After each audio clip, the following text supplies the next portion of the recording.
الرحمن الرحیم افمن اتبع، تو کیا جس نے پیروی کی رضوان اللہ، اللہ تعالیٰ کی رضامندی کی، جس نے پیروی کی اللہ کی رضامندی کی، کمم، تو کیا وہ مانند اس کی ہو سکتا ہے، باء، جو لوٹے، بسخط من اللہ، اللہ کی ناراضگی کے ساتھ۔ اللہ فرماتے ہیں وہ جو اللہ کی اطاعت اور فرما برداری کرتا ہے اللہ اس سے راضی ہے، اور دوسرا وہ جو اللہ کی نافرمانیاں کرتا ہے اور اللہ کا غضب اور غصہ اس کے لیے ہے، کیا یہ دونوں برابر ہو سکتے ہیں؟ اللہ فرماتے ہیں نہیں۔ وَمَأْوَاهُ جہنم، اور وہ ایسا شخص ہے کہ جس پر اللہ کا غصہ ہے، اس کا ٹھکانہ جہنم ہے، وَبِئْسَ الْمَصِيرُ، اور بری ہے اس کے پلٹنے کی جگہ۔ ہم درجات، اس اللہ کے پاس درجے ہیں، عند اللہ، اللہ کے پاس ہر شخص کے لیے درجے ہیں۔ آپ نے دیکھا جنت کے 100 درجے ہیں، جیسا کسی کا عمل ہوگا اس حساب سے اس کا درجہ ہوگا۔ اسی طرح جہنم کے درجے ہیں، آپ نے پڑھا کہ جہنم میں سب سے نچلے درجے پر منافق لوگ ہوں گے، ٹھیک ہے؟ تو اللہ فرماتے ہیں جیسے انسان کے اعمال ہوں گے اس حساب کے درجے ہیں۔ واللہ، اور اللہ بصیر، اللہ بابصیرت ہے، بما یعملون، اللہ تعالیٰ جو بھی تم کر رہے ہو ان کو دیکھ رہا ہے۔ یہ نہیں کہ اللہ تعالیٰ نہیں دیکھ رہا، اللہ تعالیٰ جو ہے اللہ کو اونگ بھی نہیں آتی، جو انسان غلط یا صحیح کر رہا ہے اللہ تعالیٰ اس کو دیکھ رہے ہیں۔ اگر آسمانوں میں غلط کام کر لو، زمینوں کے اندر غلط کام کر لو، اب دیکھیں آسمانوں میں ہم غلط کیسے کام کر سکتے ہیں؟ تو وہ دیکھیں کہ جیسے جہاز ہوتے ہیں نا، آپ کہتے ہیں کئی لوگ جو تھے وہ جہاز کے اندر گانے سن رہے ہوتے ہیں،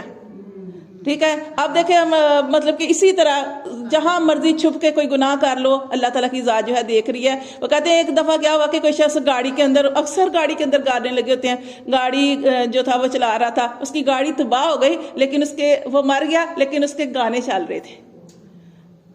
تو اللہ معاف کرے۔ تو اللہ تعالیٰ فرماتے ہیں کہ اللہ کے ہر شخص کے درجے ہیں اور اللہ تعالیٰ ہر انسان کے مال کو دیکھ رہا ہے۔ لقد، البتہ تحقیق، من اللہ، احسان کی اللہ نے، علی المؤمنین، ایمان والوں پر، اس بعثا کہ اس نے بھیجا، فیہم، انہی میں، رسول، من انفسہم، انہی کی جانوں میں سے، یتلو علیہم، جو تلاوت کرتے ہیں ان پر، آیات ہی، اس کی آیات کی، یعنی اللہ کی آیات کی، ویزکیہم، اور ان کو پاکیزہ کرتا ہے، ویعلمہم الکتاب، اور ان کو کتاب کی تعلیم دیتا ہے، والحکمہ، اور دانائی کی باتیں بتاتا ہے، وَإِن قَانُوا، اور اگرچہ تھے وہ، من قبل، اس سے پہلے، لَفِي ضَلَالٍ مُبِينٍ، کھلی گمراہی میں۔ تو یہاں پہ دیکھیں اللہ تعالیٰ فرماتے ہیں کہ اللہ کا بہت بڑا احسان ہے کہ اللہ تعالیٰ نے ایمان والوں پر جو ہے اپنے نبی کو بھیجا، رسول کو بھیجا، کہ جو ان پر آیات کی تلاوت کرتا ہے، کتاب سکھاتا ہے اور ان کو ستھرا کرتا ہے، دانائی کی باتیں بتاتا ہے۔ اللہ فرماتے ہیں یہ اللہ کا بہت بڑا احسان ہے۔ کافر مشرک لوگ کیا کہتے تھے کہ فرشتہ کیوں نہیں نازل ہوتا،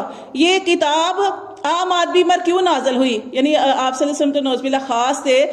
لیکن وہ کہتے تھے کہ انسان پر کتاب کیوں نازل ہوئی ہے، کوئی فرشتہ آئے اور فرشتہ جو ہے وہ ہمیں آ کے سکھائے اور اس کے پاس بہت زیادہ مال و دولت ہو، یہ ہو وہ ہو، لیکن اللہ تعالیٰ نے اس کے لیے نبوت کے لیے کس کا انتخاب کیا؟ انسان کا۔ کیونکہ اب فرشتے نہ کھاتے ہیں نہ پیتے ہیں، وہ ان ساری چیزوں سے پاک ہیں، وہ انسانوں کی چیزوں کو نہیں سمجھ سکتے،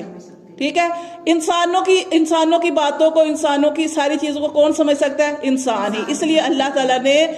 جو ہے نبی جو ہیں وہ انسان ہی بنا کے بھیجے، کیونکہ وہ ان کے اوپر بھی حالات بھیجے۔ اب دیکھیں نا جیسے ہم پیچھے واقعہ پڑھ چکے ہیں کہ فرشتوں نے کہا کہ ہم ہوتے تو ہم یہ نہ کرتے، لیکن اللہ تعالیٰ نے ان کی آزمائش کے لیے ان فرشتوں کو زمین کے اوپر بھیج دیا اور ان کی آزمائش کی، اور ان کے اندر لذت بھی رکھ دی، سارا کچھ رکھ دیا انسانوں والا، اور ان سے بھی گناہ ہو گیا، ان سے بھی شرک بھی ہو گیا، زنا بھی ہو گیا، یہ ساری چیزیں ہو گئی، شراب بھی انہوں نے پی لی، وہ ہم نے پیچھے واقعہ پڑھ چکے ہیں۔ تو سارا کچھ، تو پھر انہوں نے توبہ کی اللہ کی طرف کہ اللہ تعالیٰ واقعی یہ جو انسان کے اندر یہ چیزیں رکھی ہیں، تو لیکن اللہ تعالیٰ نے اسی لیے تو معافی بھی رکھی ہے نا، اللہ تعالیٰ نے اسی لیے معافی رکھی ہے۔ انسان جو ہے اس سے خطا ہو جاتی ہے، لیکن اپنی خطاؤں پر اللہ تعالیٰ سے معافی مانگ لینا یہ اللہ تعالیٰ کو بڑا پسند ہوتا ہے کہ جب انسان غلطیاں کر کے اللہ کی طرف آتے ہیں تو اللہ تعالیٰ انہیں معاف کر دیتا ہے۔ تو اللہ تعالیٰ فرماتے ہیں کیونکہ نبیوں کو اس لیے اللہ تعالیٰ نے بھیجا کہ نبی جو ہیں جو انسان بنا کر بھیجے تاکہ وہ انسانوں کی ساری، اب دیکھیں نبی صلی اللہ علیہ وسلم کے اوپر اللہ نے سارے حالات کر کے دیکھے نا، کہ آپ نے فرمایا اگر کسی کو غم آتا ہے تو میری زندگی دیکھ لیں، اگر کسی کا باپ اس دنیا سے چلا جاتا ہے تو میرا دیکھ لو کہ میرا تو باپ ہی نہیں تھا، کسی ماں بھی آپ کی چلی گئی، آپ نے بتایا جس کو کوئی غم ہے، کوئی غربت ہے، وہ میری زندگی دیکھ لے کہ کتنے دن کھانے کے لیے کچھ نہیں ہوتا تھا۔ تو اس لیے اللہ تعالیٰ نے جو ہے وہ انسانوں کو نبی بنا کے بھیجا ہے۔